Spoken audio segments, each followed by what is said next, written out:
First, I'm going to start with a study that looked at cognitive function as well as memory and sleep in a population of healthy older adults.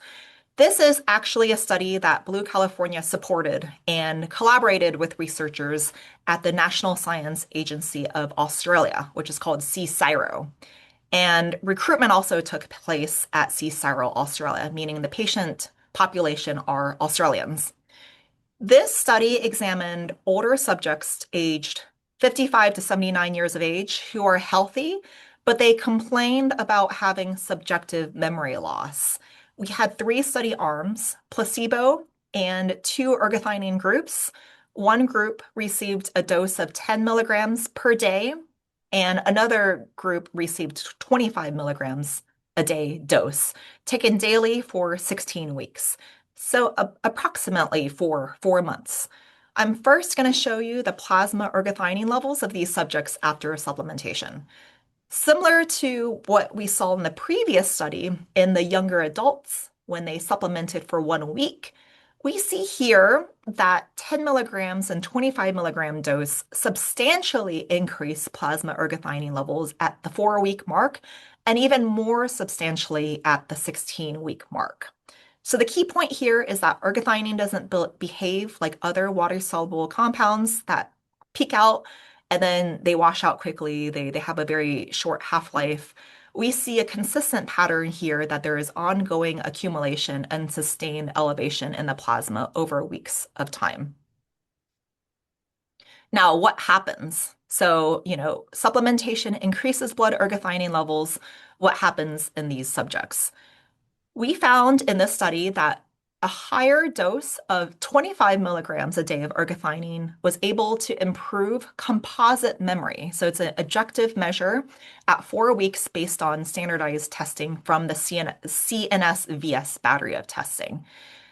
Even though we can't explain this result, this change was no longer detectable at week 16. But we found a transient increase in the ability of our subjects in terms of measuring memory tests.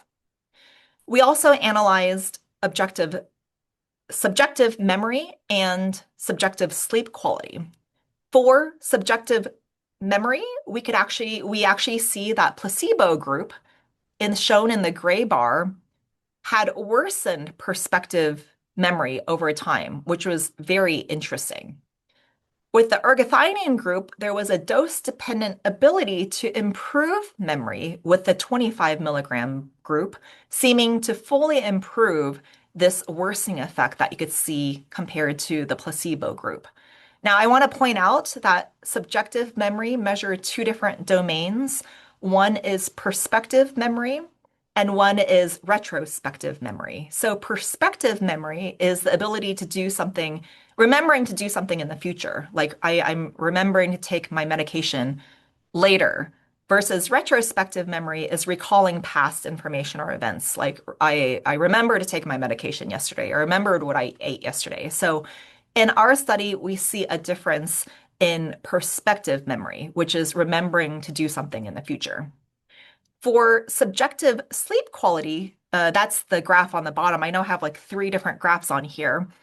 We see something similar in terms of subjective sleep quality, a similar pattern as what we see in the subjective memory. We see a dose-dependent improvement in the subject's ability to get to sleep, with statistical significance in the higher group again, and that's the 25 milligram group. In this trial, we also assessed safety. I will say, even though I don't have the data here, there are no clinically relevant changes in blood biochemistry, which is what we want. We don't want any changes in blood parameters, and we saw no adverse effects with the ergothioneine supplementation at both groups. In fact, ergothioneine supplementation seemed to improve liver function, especially at the higher dose of the 25 milligram group, which is interesting because you're probably thinking, oh my gosh, it's the substance is accumulating in the blood at such high doses. Is there any safety concern? And we're actually seeing that, okay, there's no safety concern, and it actually seems to improve the liver. At this dose, supplementation reduced plasma levels of plasma AST and ALT. They're both markers for measuring a liver injury. So, taken together in a trial of healthy older subjects, ergothioneine supplementation transiently improved composite memory objectively and improved subjective memory as well as subjective sleep quality as well as liver function.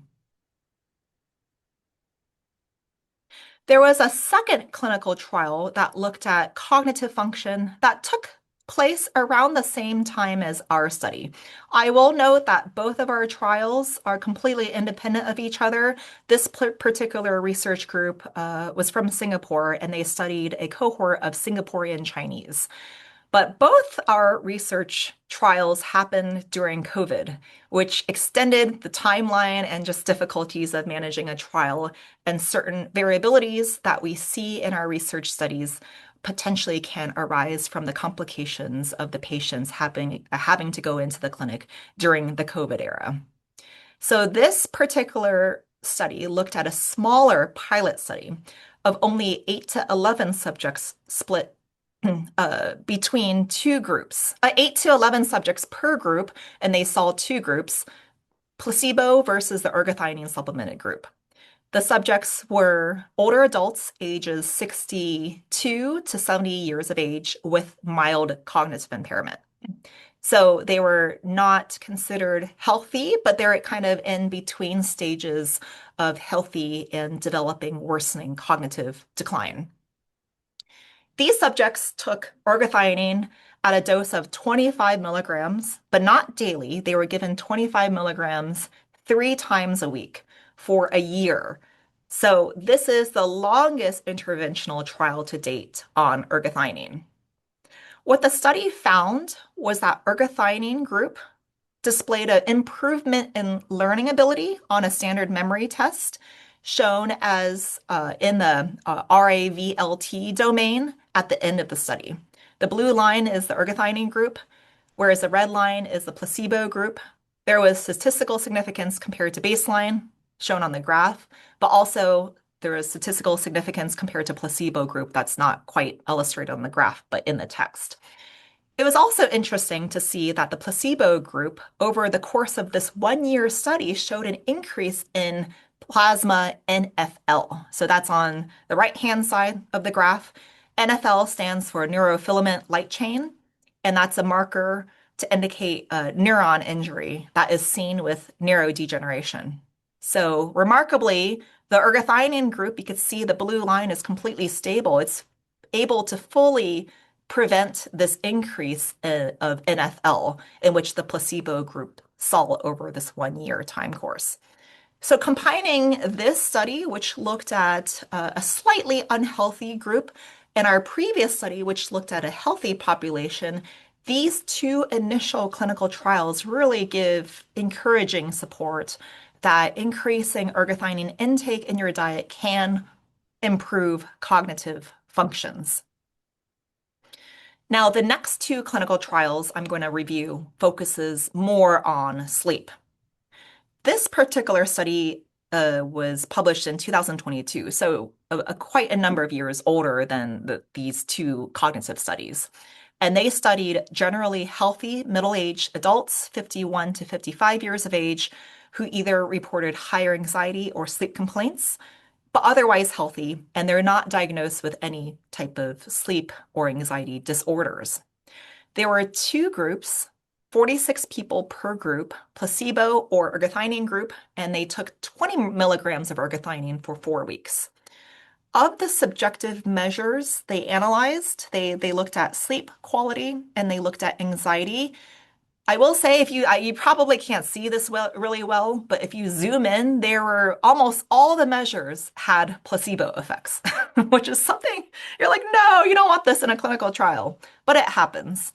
All the measures had placebo effects, so both the placebo group and the ergothioneine group, they both saw improvements compared to baseline in terms of their subjective sleep score as well as the subjective anxiety score.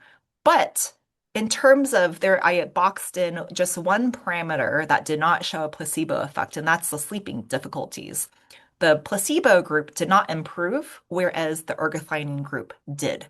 So this study was a little bit hard to interpret. They published it, but it was suggestive that, hey, maybe ergothioneine can do something with sleep despite the placebo effects in this study. A newer trial was just published this past year, and they studied healthy adults aged 47 to 60 years of age. Subjects were given placebo and ergothioneine at a dose of only 8 milligrams daily for 16 weeks. And this study found that ergothioneine improved subjective sleep quality in terms of feelings of refreshing, feeling refreshed after sleep, and sleep length. So this study is very interesting. It supported the previous study. It supported the subjective sleep that we saw in our study. The nuances are different in terms of the metrics analyzed and reported, and of course, the dosing is a bit different. But now there are 3 clinical trials that suggest that ergothioneine may improve aspects of sleep, whether that's sleep difficulties, getting to sleep, feelings of refreshing, or sleep length. How exactly ergothioneine does this is not deeply understood yet, but it's certainly interesting. I will say ergothioneine is not known to cause fatigue. So usually in these clinical studies, patients usually take ergothioneine in the morning, and so not at nighttime. And they're not reporting, oh my gosh, I need to take an afternoon nap. Somehow ergothioneine is doing something to the body or the brain to enable better sleep. Is there a certain plasma level we should be targeting or a certain plasma cutoff that tends to separate, the better versus worse health status? There is a research group in Singapore that tried to explore that idea, and they compared plasma ergothioneine in 2 different groups. They looked at 544 individuals classified as healthy, meaning they do not have any diagnosis of disease. And they compared them with 354 individuals classified as unhealthy. And that's defined as at least having one chronic condition, including age-related macular degeneration, Parkinson's, mild cognitive impairment, Alzheimer's disease, and vascular dementia. On this scatter plot, you could see the distribution of plasma ergothioneine across groups. On average, the healthy group tends to be higher, where the unhealthy group tends to be lower.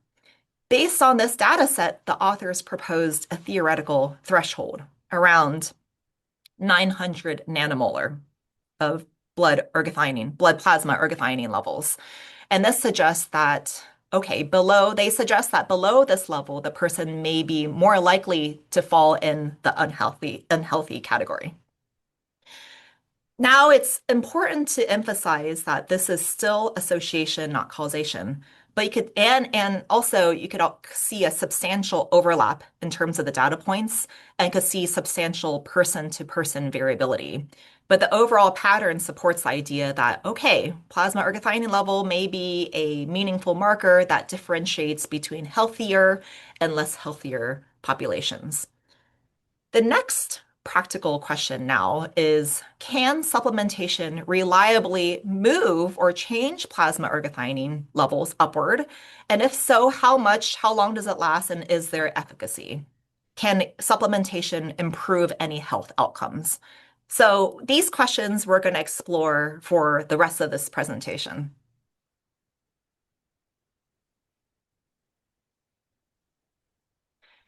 Here, I'm showing data from the first human study to look at absorption. And I'm showing just one graph here, but the researchers also looked at metabolism and excretion too.